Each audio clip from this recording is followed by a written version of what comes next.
ሳያውቁ ታዋቂ መሆን ከባድ ዋጋ ማስከፈሉን ደርሶብኝ ያየሁት። የዛሬ 4 ዓመት ዱባይ ነበርኩ። እንደዛሬው ሁሉም ሰው ቲክቶከር አልነበረም። ቲክቶከር ብርቅ በነበረበት ጊዜ ነበር ወደ ቲክቶክ የተቀላቀልኩት። በቀላሉ ሰው አወቀኝ፣ ታዋቂ ሆንኩ። ከቤተሰቤ፣ ከአካባቢው ማህበረሰብ፣ ከባለቤቴም የማውቀው ደግነትን ብቻ ስለነበር ሰው ሊጎዳኝ እንደሚችል አልፈራም ነበር፣ አልጠራጠርም። ሚዲያ ላይ ያለው ሰው ሁሉ በሙሉ የሚያወራውን የሚኖር ነበር የሚመስለኝ። ምክንያቱም ሳላውቅ ነው ታዋቂ የሆንኩት። ዛሬ ግን በቀላሉ ሰው አላምንም። ገና ከሩቅ ጸጉሬ ይቆማል፣ እፈራለሁ። እውነተኛ እንኳን ብትሆኑ ብዙ መንጥሬ ሰንጥቄ አበጥሬ ነው የሚቀርበው፣ ተቀጥቻለሁና።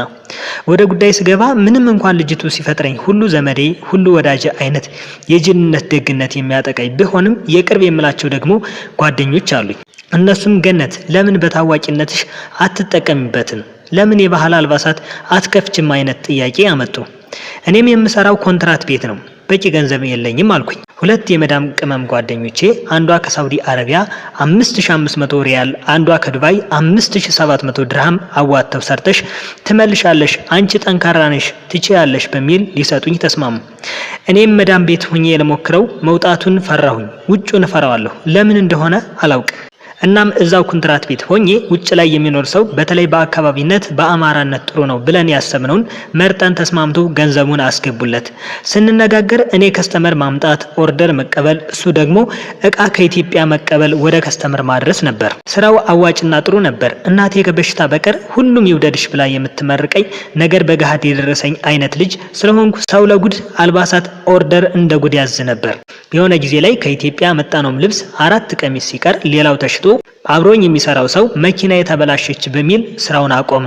እኔም እውነት መስሎኝ ከነገ ዛሬ ወደ ስራው ይመለሳል ብዬ ከቀጠሮ የዘለለ አልሆነም። በመጨረሻም በቃ ትርፍም አላስብም፣ የጓደኞቼን ብር ብቻ መልስላቸው ብዬ ስጠይቀው እሺ አለ። ሊሰጣቸው አስማምቼ አገር ቤት ገባሁ። ይህ ግለሰብም ገንዘቡን አልሰጣቸው ሲል ለኔ ደወሉ። ኢትዮጵያ ስለነበርኩ አብዱ ወይም ሰይድ ሁሴን ይባላል። የሚኖረው ዱባይ ነው።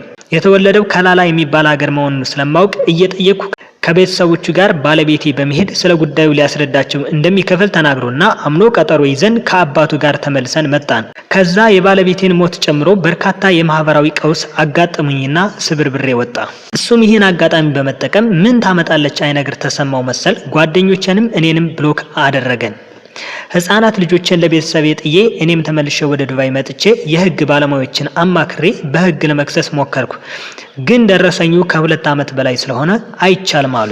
ከዛ ያለኝ አማራጭ ወደ ሚዲያ መውጣት ስለነበር እንደዛሬው ሳላገግም በባለቤቴ አዘን ላይ የጓደኞቼ ገንዘብ መበላት ተጨምሮብኝ እንዳይሆን ሁኜ ሁለተኛ ተሰርቼ በእንባ እየታጠብኩኝ አሉ ለሚባሉ በፊትም ሲያሽቀብጡልኝ ለነበሩት ቲክቶከሮች በግላቸው ቪዲዮ ሰርቼ ላኩላቸው። እርዱኛ አይነት የሲቃ ድምጽ ያለው ቪዲዮ ነበር የሰራሁት። እናም የተስተናገድኩበት መንገድ እጅግ ያሳዝን ነበር። ከዛም ራሴው ለራሴን ምርር ብዬ ገኒ በርቺ፣ አንቺ እንኳን ለራስሽ ለሰው አትርፊም፣ በይ አዲስ ቲክቶክ አካውንት ክፈቺ ብዬ በእልህ ከፍቼ በ3 ወር ውስጥ 14000 አካባቢ ቤተሰብ አፍርቻለሁ።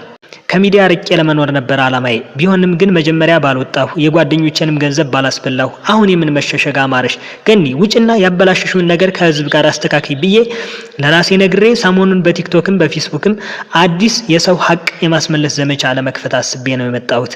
የሙስሊም የክርስቲያን ጾምም ስለሆነ ከተበደለ ጎን የምትቆሙ ሀቅን ወዳጆች በሙሉ ቻሌንጅ ልጀምር ነውና የምትወዱኝም ሆነ የምትጠሉኝ ሰዎች የሰውየውን ፎቶ በውስጥ ለጠየቀኝ ሁሉ ስለምልክ የሰው ሀቅ መልስ እያላችሁ ትተባበሩኝ ዘንድ በትህትና እጠይቃለሁ።